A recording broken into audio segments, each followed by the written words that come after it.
সালটা 2001।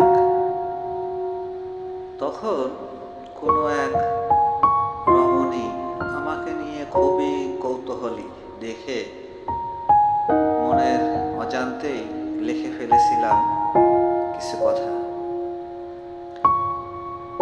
আমাকে ঘাটিও না, দুঃখ হবে, আমাকে খেপিও না, প্রিয় সরে যাবে, অনেক বেশি কষ্ট দিও না, কারণ তোমরা অনাদরে ঝরে যাবে। অহংকার করো না, কাজল ধুয়ে যাবে, অশ্রুগুলো নদী হবে। রাতের আকাশে চাঁদ দেখেছ জ্যোৎস্না বোধনে, গোলাপ হাতে নিয়েছ কাটা বেরিয়ে, এসির বাতাস খেয়েছ, ফুলের সুবাস পাও।